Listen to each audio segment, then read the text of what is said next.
साथियों, आज की अपनी क्लास रहेगी एक्टिव वॉइस और पैसिव वॉइस के संबंध में क्लास है ये।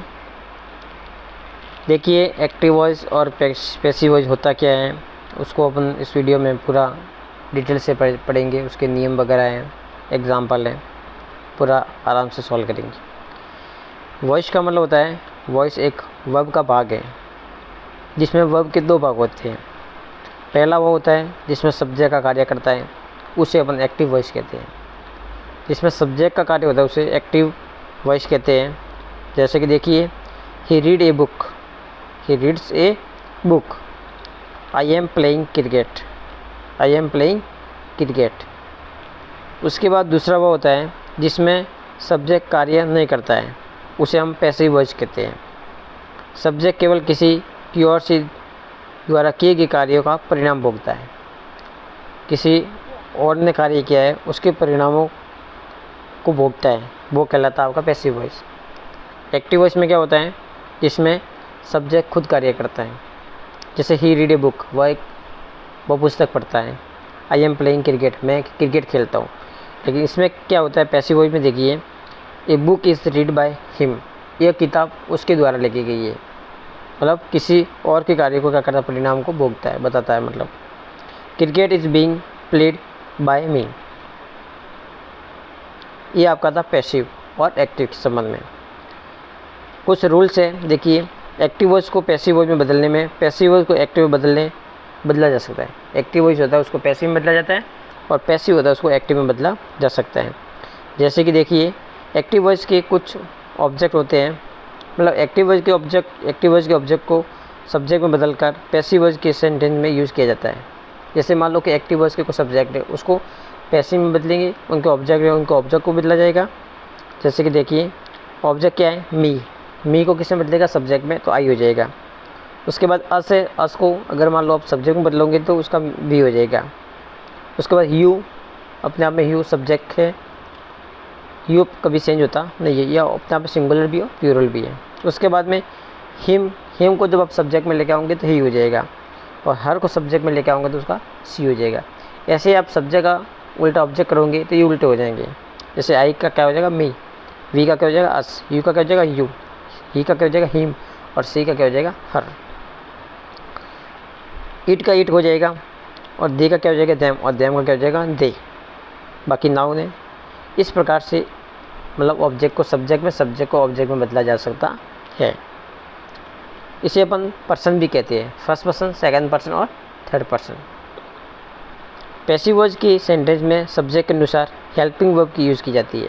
अगर पैसिव वॉइस में कुछ सेंटेंस है और उसमें कुछ सब्जेक्ट है और उसकी हेल्पिंग वर्ब है, तो सब्जेक्ट के अनुसार उसकी हेल्पिंग वर्ब का प्रयोग किया जाएगा। जैसे मान लो कोई सब्जेक्ट है, कोई बहुवचन है, उसके साथ में कोई प्लूरल वाली वर्ब का यूज़ किया जाएगा। अगर एक पर्सन है तो सिंगुलर वर्ब का यूज़ किया जाएगा। पैसिव वॉइस के सेंटेंस की वर्ब के अनुसार एक्टिव वॉइस के सेंटेंस में यूज़ किया जाता है। मान लो पैसिव वॉइस के सेंटेंस की वर्ब के अनुसार एक्टिव वॉइस के सेंटेंस में यूज़ किया जाता है। उसके बाद कुछ नियम से, देखिए, एक्टिव वॉइस को पैसिव वॉइस में कैसे बदलेंगे। अगर मान लो डू डस के साथ में वर्ब की फर्स्ट फॉर्म है, या एस या ई एस है, या वर्ब की फर्स्ट फॉर्म है, अगर उसको एक्टिव से पैसिव में बदलोगे तो क्या हो जाएगा, ईज आर एम लग जाएगा। क्या हो जाएगा, ईज आर एम हो जाएगा, और क्या हो जाएगा, वर्ब की थर्ड फॉर्म। क्या हो जाएगा, वर्ब की थर्ड फॉर्म। जैसे कोई वाक्य एक्टिव है, उस एक्टिव वाक्य में ईज आर एम लगा हुआ है, तो जैसे आप पैसिव में लेके आओगे तो ईज आर एम के साथ में बीइंग लगेगा, और बीइंग के साथ वर्ब की थर्ड फॉर्म होगी। ये हमेशा ध्यान रखना आपको। जैसे मान लो आगे हैज़ हैव किसी वाक्य में आया हुआ है, तो आप पैसिव में लेके आओगे तो हैज़ हैव के साथ में बीइंग भी लग जाएगा, और उसके साथ में वर्ब की थर्ड फॉर्म लगेगी। मतलब पैसिव वॉइस में हमेशा वर्ब की थर्ड फॉर्म का ही यूज़ किया जाता है। उसके बाद डिड के साथ में वर्ब की सेकंड फॉर्म है। वैसे आप पैसिव में लेके आओगे तो डिड के अपने आप में पास्ट है, तो पास्ट में लेके आओगे तो वॉज वर हो जाएगा। क्या हो जाएगा, वॉज वर के साथ में वर्ब की सेकंड फॉर्म लगेगी। इसी प्रकार किसी सेंटेंस में वॉज वर है तो was were plus being plus verb की थर्ड फॉर्म। किसी वाक्य में जैसे हैड है तो हैड बीन, मतलब हैड बीन प्लस वर्ब की थर्ड फॉर्म। जैसे किसी में मॉडल दिया हुआ है तो मॉडल के साथ आप पैसिव बनाओगे तो modal plus be plus verb की थर्ड फॉर्म का यूज़ किया जाएगा। और मान लो कि इसी सेंटेंस में एक्टिव में मॉडल के साथ में हैव लगा हुआ है, तो वैसे ही आप पैसिव में उसको ट्रांसलेट करोगे तो मॉडल के साथ में हैव बीन लगेगा और वर्ब की थर्ड फॉर्म भी यूज़ होगी। ये तो आपकी मतलब एक्टिव से पैसिव, पैसिव से एक्टिव, इसी तरह अपन बदल सकते हैं, ये उसके कुछ नियम है। उसके बाद देखिए एक्टिव वॉइस के सेंटेंस को पैसिव वॉइस के सेंटेंस में बदलने के लिए हमेशा मेन वर्ब के साथ में थर्ड फॉर्म का यूज़ किया जाता है। इम्पोर्टेंट है, पैसिव एक्टिव वॉइस या पैसिव वॉइस में लेके आओगे सेंटेंस को तो वहाँ आपको थर्ड फॉर्म लगानी है। क्या लगानी है? Third form. एक्टिव वॉइस के सेंटेंस को पैसिव वॉइस के सेंटेंस में बदलने के लिए हमेशा बाय के साथ में प्रीपोजिशन यूज़ किया जाएगा। बाय है उसकी, बाय एक प्रीपोजिशन है, वो यूज़ किया जाएगा। उसके बाद जो भी उसका ऑब्जेक्ट होगा वो ऑब्जेक्ट लेके हुआ जाएगा। सब्जेक्ट को फिर ऑब्जेक्ट में लेके आओगे तो बाय के साथ में ऑब्जेक्ट लगेगा। एक्टिव वॉइस के सेंटेंस में अगर पैसिव वॉइस के सेंटेंस में बदलने के लिए एक्टिव वॉइस के सेंटेंस को सब्जेक्ट को एजेंट या डूअर में बदल कर बाय प्रीपोजिशन के बाद में यूज़ किया जाएगा। जो भी इस एक्टिव वॉइस का सब्जेक्ट है या पैसिव वॉइस का सब्जेक्ट, पैसिव वॉइस का जो ऑब्जेक्ट होगा उसको पैसिव वॉइस में मान लो एक्टिव वॉइस में कोई ऑब्जेक्ट है तो उसको हम पैसिव बनाएंगे, तो पैसिव एक्टिव वॉइस का जो ऑब्जेक्ट होगा वो पैसिव में आएगा, क्या हो जाएगा? सब्जेक्ट हो जाएगा। और एक्टिव का जो सब्जेक्ट है वो पैसिव में क्या हो जाएगा? ऑब्जेक्ट हो जाएगा। और जो भी ऑब्जेक्ट लगेगा उस ऑब्जेक्ट से पहले प्रीपोजिशन लगेगा और प्रीपोजिशन कौन सा होगा? बाय का यूज़ किया जाएगा।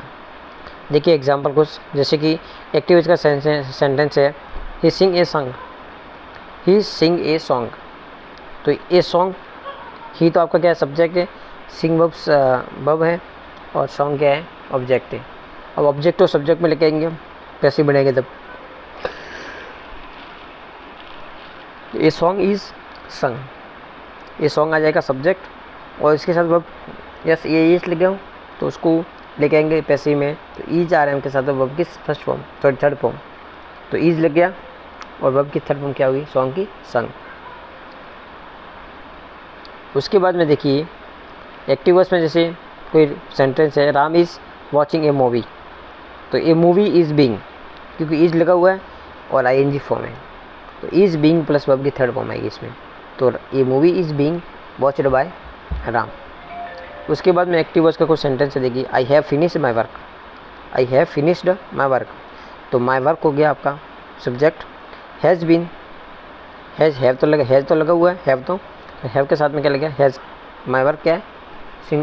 सिंगुलर है, उसके साथ में क्या लगेगा? हैज़ बीन फिनिश्ड बाय मी, आई का क्या हो जाएगा? मी हो जाएगा। उसके बाद देखो आगे सेंटेंस है कि सी कुकड फूड, तो सी आपका सब्जेक्ट है, कुकड आपकी वर्ब है और फूड आपका ऑब्जेक्ट है। अब फूड को क्या बनाओगे? और सब्जेक्ट, क्या बनाओगे? सब्जेक्ट। तो फूड कुकड पास्ट टेंस का है तो क्या आ जाएगा? वॉज या वर आएगा, तो वॉज, क्योंकि फूड अपने आप में क्या है? सिंगुलर है, तो फूड वॉज कुकड बाय सी का क्या हो जाएगा? हर। यदि किसी वो एक्टिव वॉइस के सेंटेंस में वर्ब ईज आ रहे हैं, was were has have had के साथ में टू है प्लस वर्ब की फर्स्ट फॉर्म के रूप में तो यूज़ हो रही है, तो वह हमेशा पैसिव वॉइस सेंटेंस बनाते समय ईज आ रहे हैं, was were has have had plus two के साथ में बी लिखाकर उसको वर्ब की थर्ड फॉर्म का यूज़ किया जाएगा। ये पैसिव में, ये ध्यान रखना, इतने सारे दिए हुए हैं, टू के बाद में क्या लगेगा? बी, और बी के बाद में क्या लगेगा? वर्ब की थर्ड फॉर्म। जैसे कि I am to teach her, तो सी का क्या हो जाएगा? हर का क्या हो जाएगा? सी, तो सी पैसिव बनाएंगे, सी इज टू क्या लगेगा? बी, और टीच की थर्ड फॉर्म क्या होगी? Taught by me. उसके बाद दूसरा सेंटेंस देखिए she has to do it, तो it has to be done by her. Third देखिए sentence you were to finish the work, तो the work was to be finished by you. तो